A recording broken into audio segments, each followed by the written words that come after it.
All right, excellent. So Ashley, give me a thumbs up if you can see me. All right, very, very good. I just wanted to make sure here. Well, hello, everybody. My name is Ben Beck. Welcome back to Financially Fitter webcast, kind of an offshoot of the Beck Bodie No Bond cast, where we're trying to put out some great information, some great education about investing for folks that have experience, for folks that are just getting started, for folks that are right in the middle. And, we've had a couple episodes now. We're now on to our third episode with Ashley Kotler, who's with us here today. For those of you who don't know Ashley, where do I begin?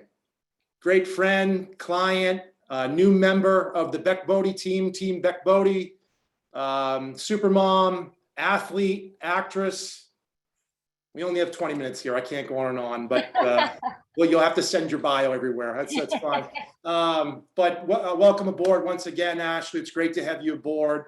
Again, my name is Ben Beck. I'm the co-founder, chief investment officer of Beck Bodie. We're a wealth management firm focusing on advice and planning as well as investment management for people and their families like yours and mine. And well, anyway, welcome back, Ashley. It's good to see you. Thank you. We've had a great time, I think, talking back and forth, just having kind of an unscripted dialogue about some of the things that, we think are important for folks that are thinking about investing, already investing, trying to achieve their long-term financial goals. Last few episodes of this podcast has been more centered around the investment policy statement, as we call it, right? The process that we like to start with in terms of finding out discovery, if you will, about what somebody is looking for and their financial circumstances and what some of their goals are and how we go about mapping out that blueprint to achieve them. What do you want to talk about today? I have a couple fun questions that some friends had asked. I always like to kind of get feedback. I mean, money is kind of a scary thing to talk about. It's overwhelming. It's daunting. There's a lot to learn. But I think, when I kind of smushed it all down and kind of talked to you, who you in your world are like a personal trainer in my world, and was really able to come up with a specific game plan specific toward me and my needs, it really started putting everything in a forward rolling momentum.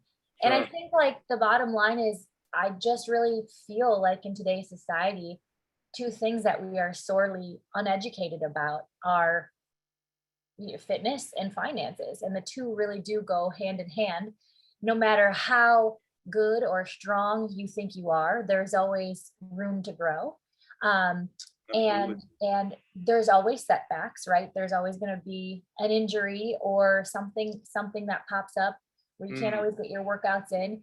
The same thing as a pandemic hits or, something like that too. So I think today I kind of wanted to gear a little bit more around, initially, like, how much do I need to start? What is a reasonable amount of money to start with?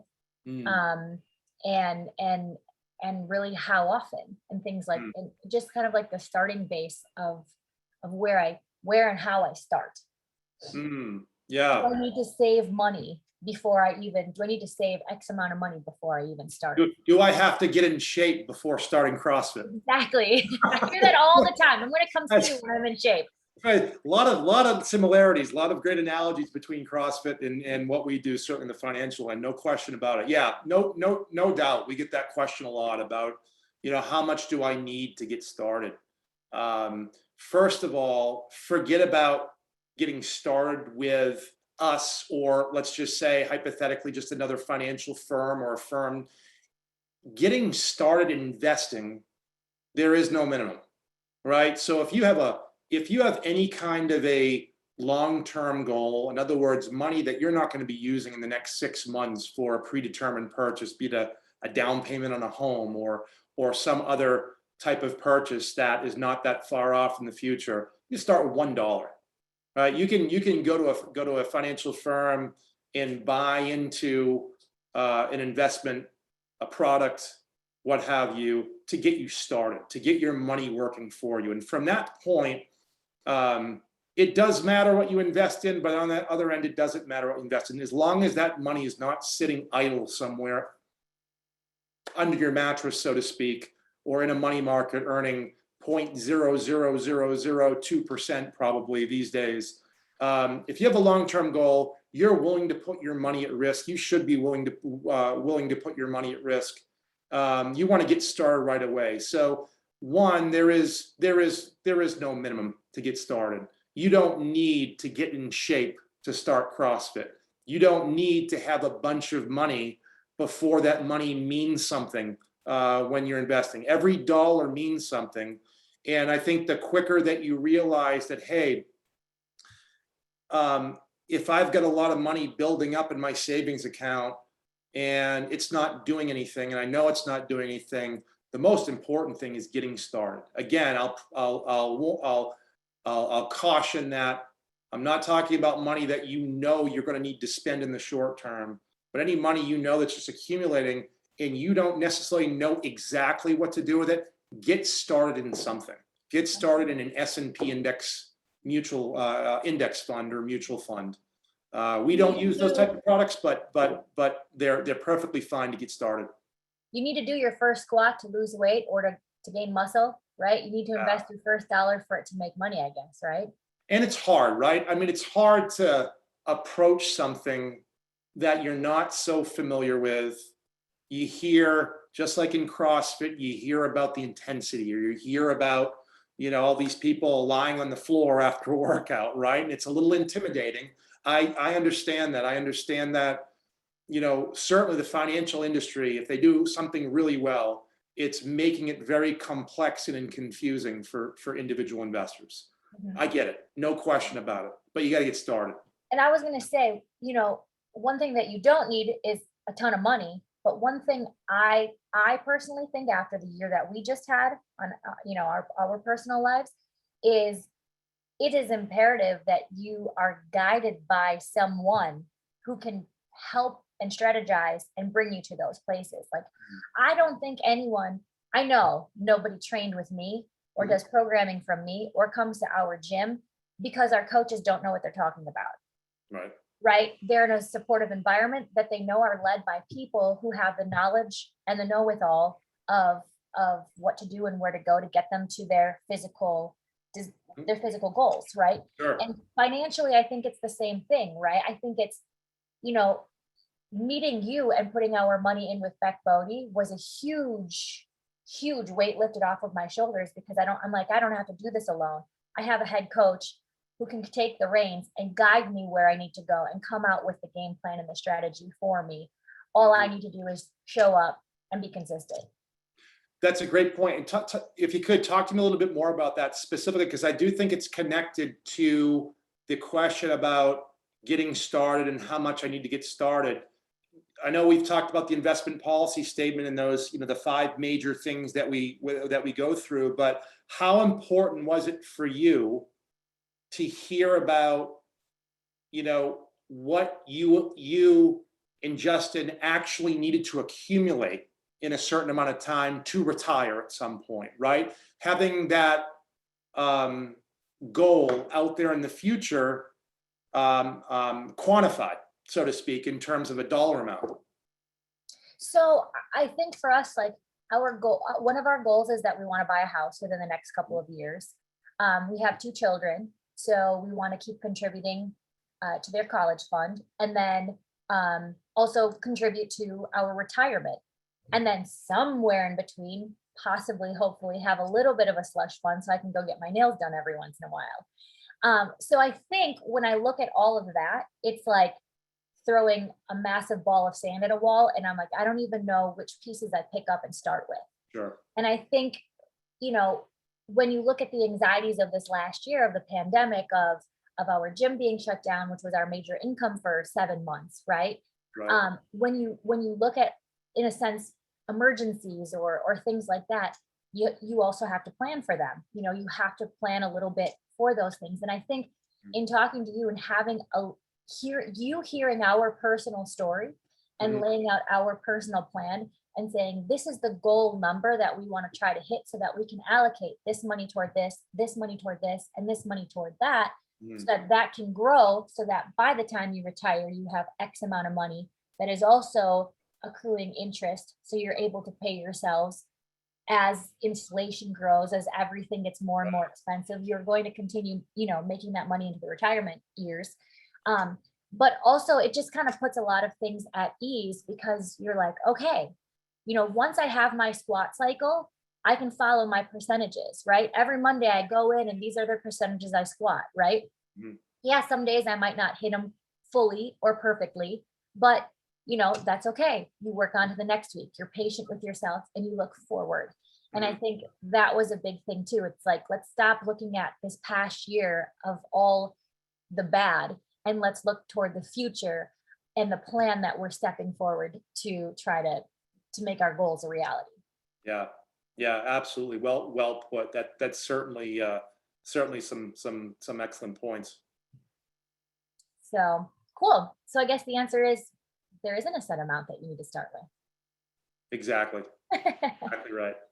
So, what stocks do I invest in? Ooh, that's a 3-0 fastball for our crew, right? In terms of the questions we want to hear. Absolutely. Right? Uh, 'Cause I feel like most people are like, oh, I'm going to invest in Peloton right now. I'm yeah. going to invest in Zoom. I'm going to Mhm. invest in all these companies that, are online and able to like grow like that. That's Mm, where we should put all our money. yeah. Yeah. Yeah. Certainly, it's exciting to hear about all of the change that's happening out there in the world, right? I mean, you mentioned it right there with like Peloton and some of these other companies that are coming up. I mean, health and fitness is at the forefront today, and technology and healthcare and all the great things that are going on. Tesla, you mentioned, and those, and certainly some of these companies are literally changing the world. When I start to think about my kids or your kids, right, who are young as well, and as a young parent, you think about at one point your child backing your car out of the driveway when they're 16 or 17 years old. And I'm thinking the other day, talking to my wife and saying, it could very well be that we're, autonomous cars, self-driving cars, by the time my kids are 16 or 17, are the thing. And perhaps having a driver's license and driving yourself might be a thing of the past. Now that's crazy to think about, but that's happening right now, right? And so when I think about what stocks to buy, and when people think about, or when what people should be thinking about in terms of selecting companies, you really want to focus on companies where you're looking into the future. You're using information about the future and focusing on where is all that change. Because if you ask me, and I'm not everybody, but if you ask me, and I'm investing for somebody's long term, I want to see a significant amount of capital appreciation. I want to invest in companies that are doing things and into the future that are really changing the world. Because those are the companies I think have a great probability of moving up. But I And are also, a lot of those companies like your headliner companies that normal people hear about, or are they companies typically, yeah, that you might not know so much about? yeah, great question. Some definitely are. Some absolutely are companies that you hear about, they're mainstream. Others, in companies that we invest in through our process, we unearth, they may be early in their runway, and they could very well be tomorrow's Apple, tomorrow's Amazon, and those types of companies, but you just haven't heard of them. So I think that investing in mainstream companies because of what you're hearing in the media could certainly be a good thing, given if you have a process, but it could also be problematic, right? If you don't have a process that's driving your decision making. Personally, as a company, we feel that that process should be able, first off, to answer 3 critical questions, right? What do you buy? What's your criteria for buying something? When do you sell a stock that you own? Incredibly important, right? Are you going to hold it forever? Because we know, as we just talked about, companies are going to innovate, but some companies are going to go through problems, right? We just read in the paper today, Wall Street Journal today, just an interesting story to me about how companies like CVS and other retailers are really having a big problem with folks, organized groups of thieves that are going in, stealing goods in large amounts and then reselling them on Amazon, and really having a tough time working with authorities in our legal system on putting an end to that. So some companies will innovate. You know, for example, CVS is a big, strong company. They'll innovate, and some companies will move forward and solve those type of problems and move higher. But we know that some companies that may be name brand companies today, 5 years ago, might not even exist, right? So you really have to have a process that you feel strongly about, that's time tested, to be able to identify, know when to sell, and when you do sell something, you need to know what to reinvest into. Isn't the whole thing always buy low, sell high? You know, that's in a perfect world, yes, but I just don't think that's the way the world works, right? Yeah, right. Anything. So what's wrong with buying high and selling a lot higher? Higher, right. I was just gonna say, knowing when to sell is almost like the most important, right? Because I feel like, oh, okay, well, this stock made $10,000. Let's sell it. Let's sell it. Let's sell it. Okay, well, you sell it. And now it went up 50, 60, $70,000, right? So then you're mad at yourself because you lost out on it, you know? Right. I mean, let's say you didn't buy Apple until 10 years ago, or even 5 years ago, right? And you look back at what Apple had done over the previous number of years and see what hundreds of percents it had gone up. And you said to yourself, well, it's at an all-time high. Well, that to me is immaterial. The future is in constant change, right? It's in constant change. So if you're using great data, great information, and that information is telling you that, you know, that Apple has a great opportunity to grow their profits even more going forward, that certainly could be a great indication that it's still a great company to continue to own, because there's a lot of runway left. Yep. Yeah. So I remember one of our meetings with one of my first financial advisors, we filled out like a risk assessment form that talked about, you know, how aggressive, how risky do you want to get in your investments? Is that something that you go by? I know you kind of go by, you stick with your one strategy. Do you have like a certain higher or lower aggressive, riskier portfolio and one that's less for people who are a little bit more conservative?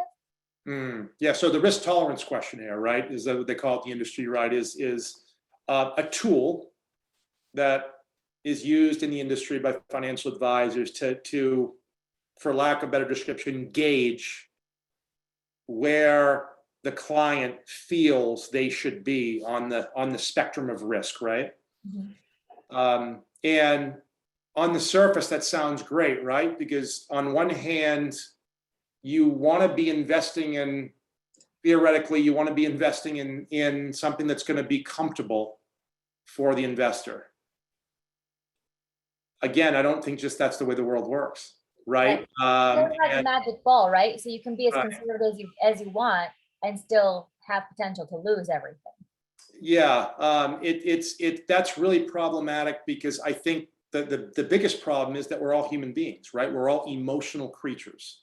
So given most people, if you put a risk tolerance questionnaire in front of them and you ask them if they want to see huge fluctuations in the value of their accounts, or they want to see minimal, all else being equal, I think most people are going to say, well, I don't want to see my money fluctuate all over the place. I want a very smooth ride.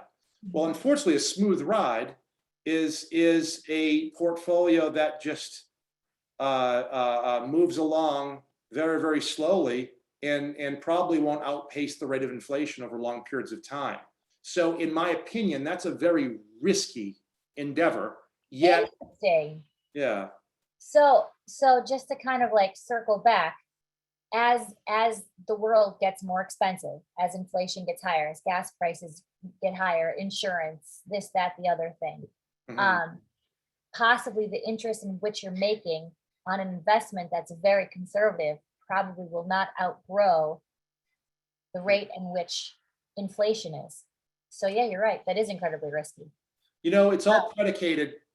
Yeah, it's all predicated. And the reason why we don't use risk tolerance questionnaires, and we actually use an investment policy statement as part of the financial plan, is because it's not my job as the coach.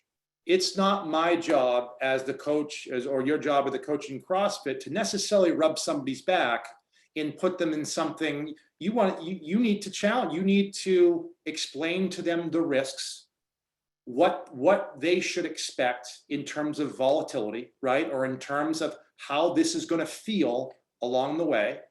But it's not necessarily our job in the training plan to make people feel great all the time. Successful investing should be uncomfortable at times. And so why we start with the investment policy statement that you went through, all of our clients went through, is because we first have to diagnose the scenario, right? We have to find out what you need for your, let's call your primary objective retirement. What do you need? Okay, what do you need to get there? And how do we need to invest money in order to get there? And then you have secondary goals, right? You mentioned from college to having some money left over. And certainly you don't want to retire and then use up all that money and have nothing left over after you're gone, right? You want to leave money for the kids and perhaps your grandchildren's education at some point.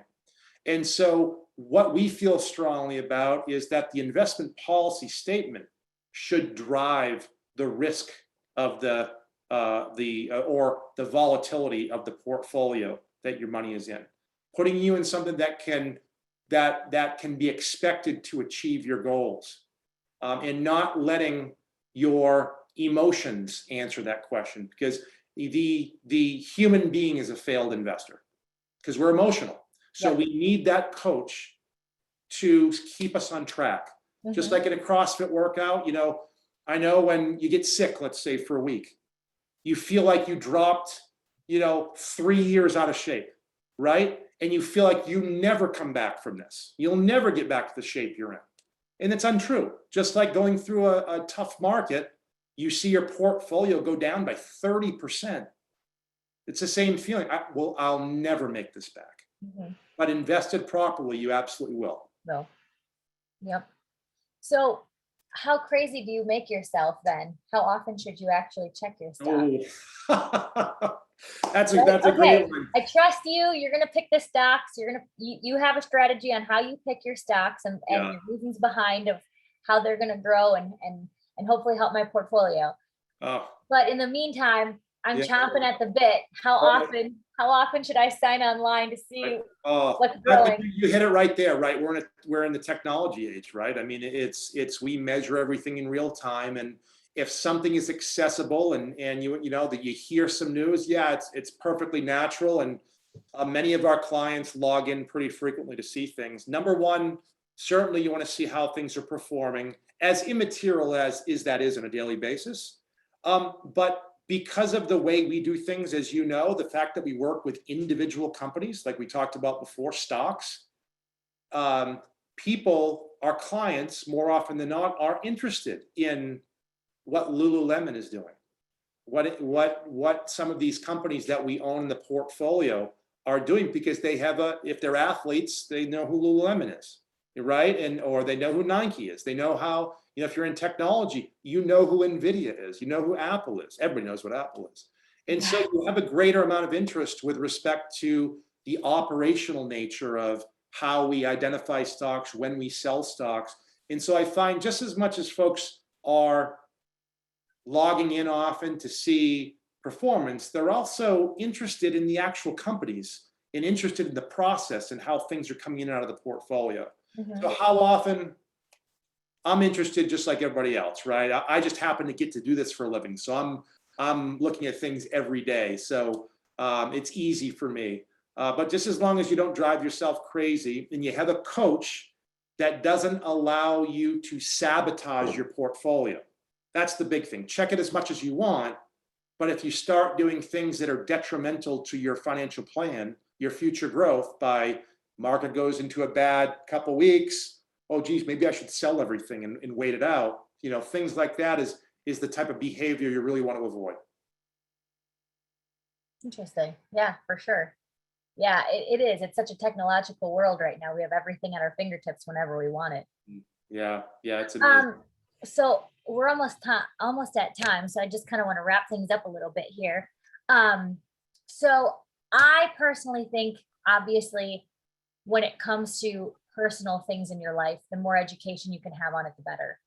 And throughout my process, I had such a positive interaction from beginning to end with working with your company and just how you approached my personal situation. And I think like one of the biggest, most helpful tools that you gave me right from the beginning was this book called Dancing with the Analysts. Sure. And for me, it was a really easy read. It's a fun novel. It's a really easy read that gave me a great baseline as to the fundamentals of investing, and also pretty much the key as to how you and your company invests.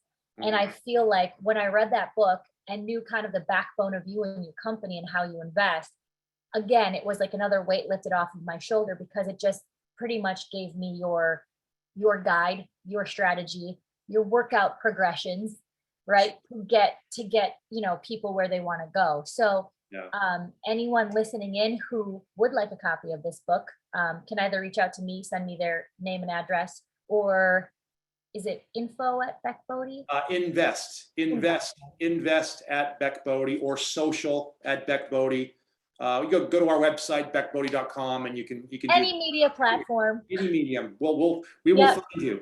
We will find you. Just email us, find us, name and address, and we'll send you that book out if you're interested in learning more about Beck Bodie's financial strategy, which is, I think, the best in the business. Well, I gotta say, Ash and you and Justin, one big part of, that process of working with you guys from the beginning was, you asked why. And I think that's really, really important.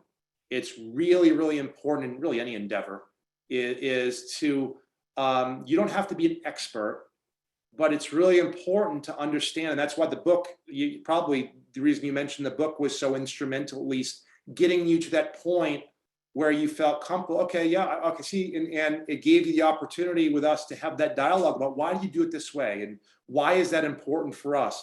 And we, as you know, being part of the company, we gravitate towards that, right? Because to educate, as you opened up this show a few moments ago about the educational process and why that's so important about folks understanding what they're investing in, how they're investing, but why they're investing in a certain way is really important, because that once you understand that builds a lot of confidence in terms of then what you said about putting more money away and building towards that goal. Yep. Yeah. Well, Ben, I appreciate your time. And likewise, this was great. Thank you again. Great. Everyone have a wonderful Labor Day weekend. Hope you guys enjoy the fruits of the labor of the summer and kick back and have some fun. Bye, everybody. Bye. Take care.